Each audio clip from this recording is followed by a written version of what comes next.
السلام علیکم ورحمۃ اللہ وبرکاتہ۔ بسم اللہ الرحمن الرحیم۔ محترم دوستو، یہ جو چینل ہے الدعوۃ الی اتباع الکتاب والسنہ، اس چینل کا عربی نام کو بدل کر ابو بکر آفیشل رکھا گیا ہے اور انشاءاللہ پرماننٹ یہی نام رہے گا۔ کچھ پریشانیوں کے وجہ سے کچھ پریشانیوں سے بچنے کے لیے ایسا کیا گیا ہے۔ اپنے علاقے کے کچھ دوست ہیں، انہوں نے بھی کافی پہلے یہ شکایت کی تھی کہ چینل تو چلا رہے ہو لیکن آپ سے رابطہ نہیں ہو پا رہا ہے، اور اگر ہم سرچ کرتے تو سرچ نہیں ہوتا ہے، کیونکہ عام جو طبقہ ہے یہ انگریزی کی بورڈ استعمال کرتے ہیں اور عربی لکھنا ان کے لیے ممکن نہیں ہے، تو وہ سرچ کیسے کریں گے؟ یہ سب سے بڑی پریشانی ہے، دقت ہے۔ اس کے علاوہ اور بھی کئی وجوہات ہیں جس کی وجہ سے عربی نام کو ختم کر دیا گیا ہے اور پھر اس کا نام ابو بکر آفیشل سے ہی رکھا گیا، اور انشاءاللہ یہی نام رہے گا اور اس میں کوئی رد و بدل نہیں کیا جائے گا۔ جاتے جاتے آپ کو ایک حدیث سناتے جاتے ہیں، یہی اصل بات بتلانی تھی آپ کو، لیکن ایک حدیث بھی سنا دیتے ہیں۔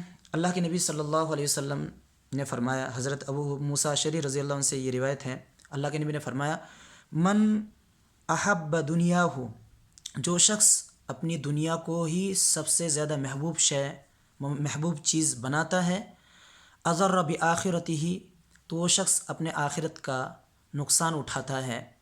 ومن احب آخرتہ، اور جو شخص اپنی آخرت کو سب سے زیادہ محبوب پسندیدہ شے بناتا ہے، اضر بدنیاہ، تو وہ شخص اپنی دنیا کا نقصان اور خسارے کا اس کو سامنا کرنا پڑتا ہے۔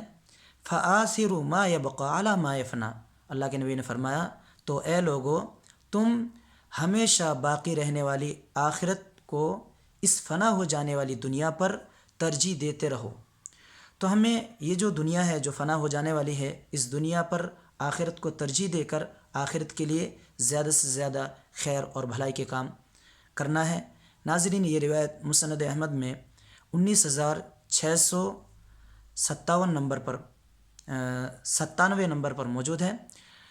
اسی سے ملتا جلتا ایک اور روایت ہے حضرت ابو ہریرہ رضی اللہ عنہ سے، اللہ کے نبی نے فرمایا، من طلب الدنیا اضر بالآخرہ، جو دنیا کا طلبگار بنا، دنیا کے پیچھے پڑ گیا، وہ آخرت کا نقصان اٹھائے گا۔ ومن طلب الآخرہ اضر بالدنیا، اور جو شخص آخرت کا طلبگار بنا، جس کا منزل مقصود آخرت ہو اور اسی کے پیچھے پڑ جاتا ہے، تو وہ اپنی دنیا کا نقصان اٹھاتا ہے، اس کو دنیا کا نقصان اٹھانا پڑتا ہے۔ فَأَضِرُّوا،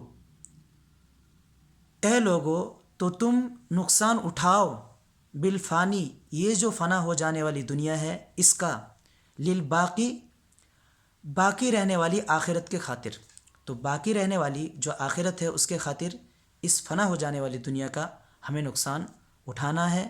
اسی میں ہمارے لیے خیر اور بھلائی ہے۔ کیوں؟